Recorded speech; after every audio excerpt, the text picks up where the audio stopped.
नमस्कार, मैं अंशुल मिश्रा। स्वागत है आप सभी का हमारे चैनल में। आपको बता दें कि एमसीडी वार्ड स्टैंडिंग कमेटी चुनाव में बीजेपी ने बड़ी जीत दर्ज की है और होने वाले दिल्ली विधानसभा चुनाव से ठीक पहले अरविंद केजरीवाल को बड़ा झटका लगा है, क्योंकि अरविंद केजरीवाल लगातार उनकी पार्टी जो है विक्टिम कार्ड खेलकर यहां पर भी जीत दर्ज करना चाह रही थी, लेकिन ऐसा नहीं हुआ है। 12 में से 7 कमेटियां जो है बीजेपी ने जीती है, तो वहीं आम आदमी पार्टी को महज 5 पर संतुष्ट रहना पड़ा है। ऐसे में अब इस पूरे मामले पे चर्चा के लिए हमारे साथ मौजूद है वरिष्ठ पत्रकार अजय पत्रकार जी। सर, आपका स्वागत है हमारे चैनल में। जिस तरीके से सर ये बीजेपी ने बड़ी जीत दर्ज की है दिल्ली के होने वाले विधानसभा चुनाव से ठीक पहले, इस जीत को आप कैसे देखते हैं? देखिए, ये जो जीत है इस पे मैं आपको बता दूं कि इसमें बहुमत में पहले जो थी आप पार्टी थी, परंतु आप पार्टी अपनी चमक खो चुकी है, अपना बहुमत भी खो चुकी है। 5 सभासद इनके पहले ही बीजेपी में चले गए थे, उसमें 3 बीजेपी में थे, 2 वापस चले गए। उन्होंने भी क्रॉस वोटिंग की, आप पार्टी वाले कह रहे हैं। अब ये जो जीत है ये बीजेपी के लिए आप समझ लीजिए एक वो जीत है कि आपका किला ढह गया है। अब बीजेपी का एमसीडी पे टोटल कब्जा होने जा रहा है बहुत जल्द। कुल मिलाकर के जिन 4 पिलर पे टिकी थी आपकी गवर्नमेंट एमसीडी की, वो अब उसके 2 पाए टूट गए। 2 पाँव पे कोई भी तख्त ताज नहीं रुकता है।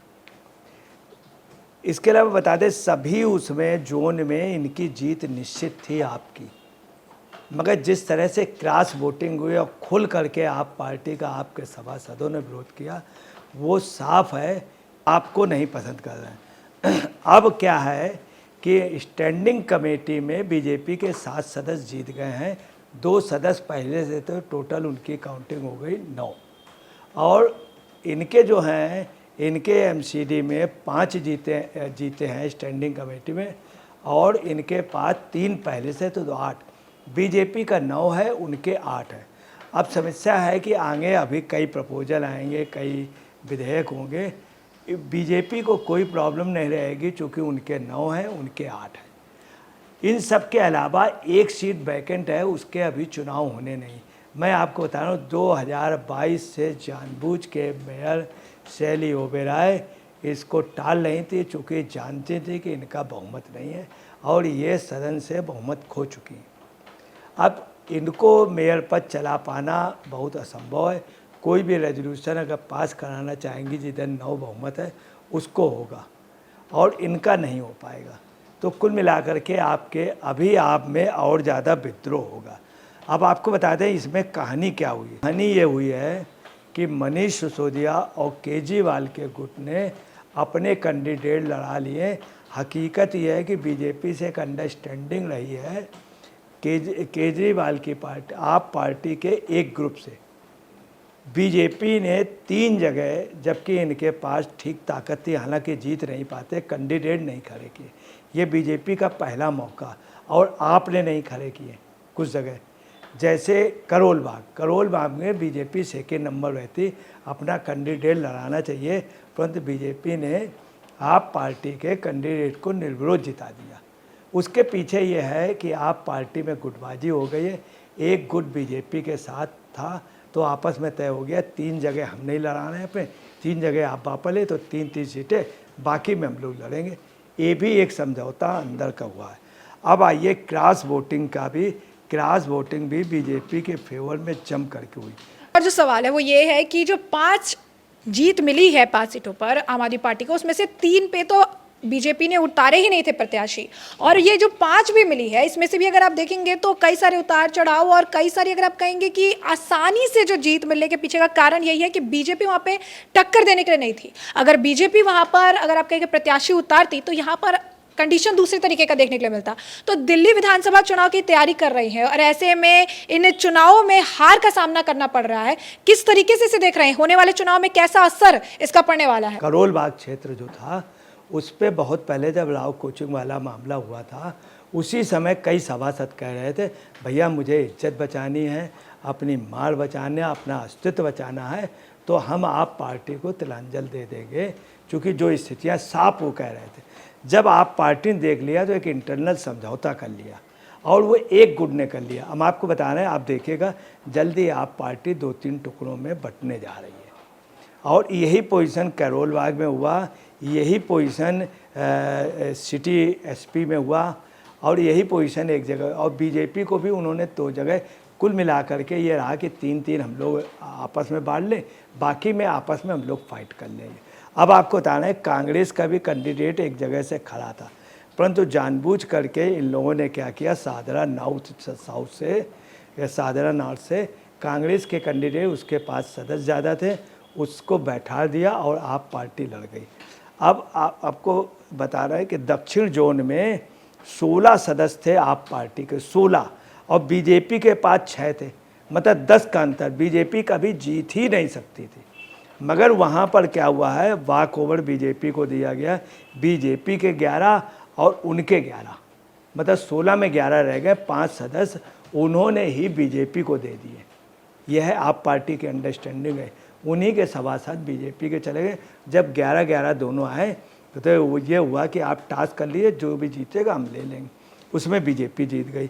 ये पोजीशन है साउथ जोन की जहाँ 11-11 वोट मिले। इसके अलावा आपको बता दें कि ऐसा ही नहीं कि और भी प्रत्याशी ऐसे हुए हैं जहाँ पर इन्होंने यही किया। आप पार्टी जो है सदर में जीती है, पहाड़गंज में जीती, करोल बाग में जीती, रोहिणी में जीती, और साउथ में जीती, वेस्ट जोन में जीती, सादरा में जीती, वेस्ट जोन सादरा में जीती आम आदमी पार्टी। यहाँ आपको बता दें आपका जो कब्जा है उस जगह है जहाँ पे पैसे की खान है, मतलब नॉर्थ इंडिया में दिल्ली में सबसे बड़ा जो क्षेत्र पैसे का माना जाता, जहाँ सबसे ज़्यादा चंदा मिलता है। कई पार्टियों की रैली में राष्ट्रीय में सबसे ज़्यादा सदर चंदा देता, सबसे ज़्यादा मशहूर सदर है। दिल्ली के अगर कोई बाज़ार है तो लोग कहते हैं सदर जहाँ है, सदर। आज भी सदर का एक अलग नाम है सबसे, उस सदर में इनका कब्जा है। कैरोल बाग में सबसे बड़ा कब्जा, शाहदरा में कब्जा आम आदमी पार्टी का। और इससे साफ होता है कि आप अंदाज़ लगा सकते हैं कि आप पार्टी ने कितने मजबूत pocket, Sadar, Paharganj, Karol Bagh, Rohini, south, west zone, और बीजेपी जहाँ जहाँ जीती है वो जीती है Shahdara north, Shahdara south, Najafgarh, Keshavpuram, civil line, centre, Narela, यहाँ आप पार्टी जीती।